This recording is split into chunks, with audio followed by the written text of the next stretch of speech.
Hi, my name is Christina and I am your librarian here at Christina's Bookshelf. And today I am bringing you, let's hope I say this right, Daimonion by J.P. Jackson, published by 9 Star Press.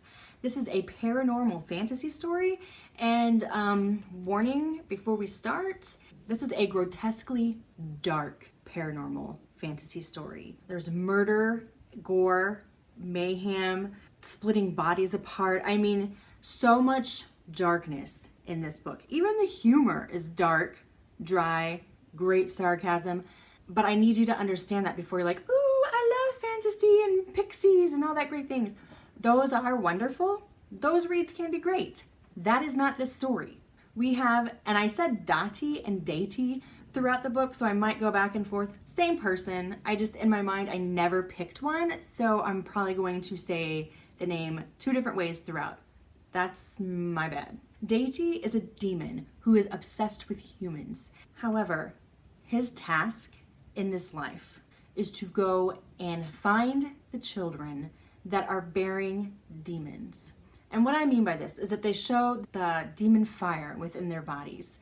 And his job is to go and kind of not kidnap, but mark them as a demon. Therefore, he's marked for the master's own. His master is one seductive son of a... He loves to watch you in pain and suffering and anguish and just holding anything he possibly can over your head. I took part of your soul, so you will work for me for eternity. I know you have a child, you will work for me for eternity. I hand-plucked you, you are mine, you will work for me for eternity. Well, Dati is on a mission to mark a child when he's confronted by a white witch.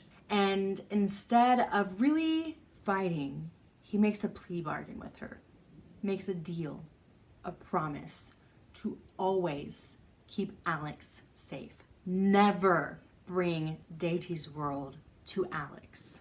Okay, that's all said and well when you're a child. When you're a grown man making your own decisions, things kind of happen that shouldn't happen.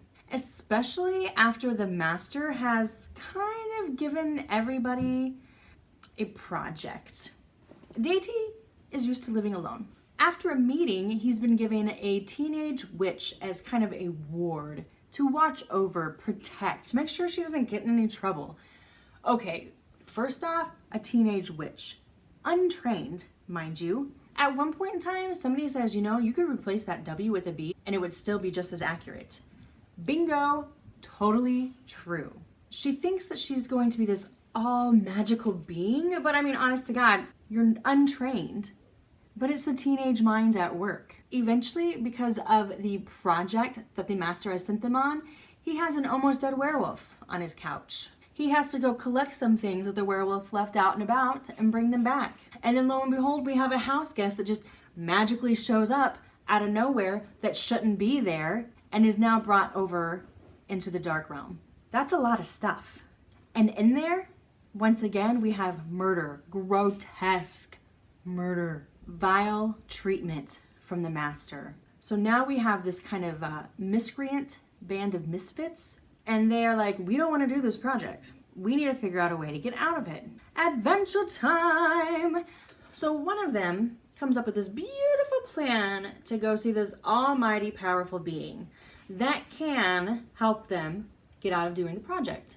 What we have to remember is that there's always a price to pay, and nothing is ever as good as it seems. And if you're thinking, something here is not right, something here is not right. I love how J.P. Jackson created this world. The dark with the light, the good with the bad, the vulnerable, the weak with the strong. It's never who you think is going to be doing the good, the bad, the weak, the strong. It's constantly an ebb and flow of the characters going through moments in time, growing, developing, figuring out who they are, what they can do, watching everybody just kind of become their own while fighting for what they believe is right.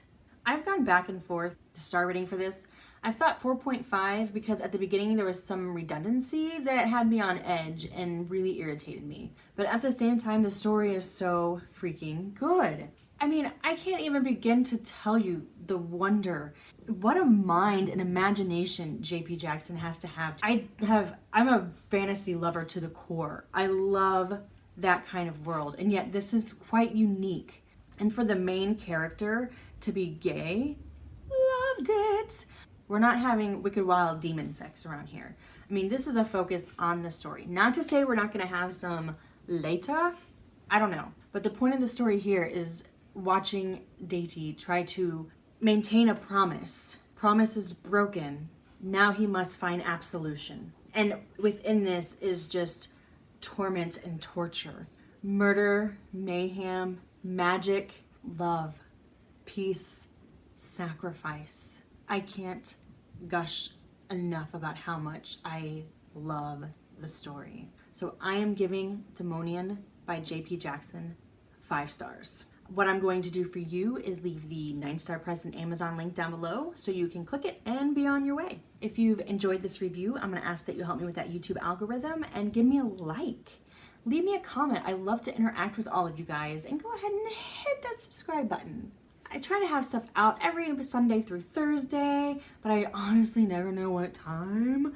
And that is the magic of the subscribe button, is that you will get a notification when I have something new for you. If you like me and think this chick's pretty awesome, down below I'm gonna leave my Facebook page and my Twitter. If you have a book or an arc you'd like me to read, you can request via website. Daimonion by JP Jackson, published by 9-Star Press, 5 stars.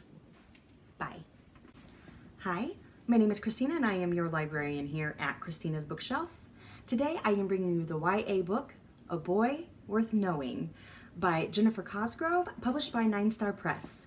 I found this book to be exceedingly brilliant. It was just exceptionally well put together. The writing was above par.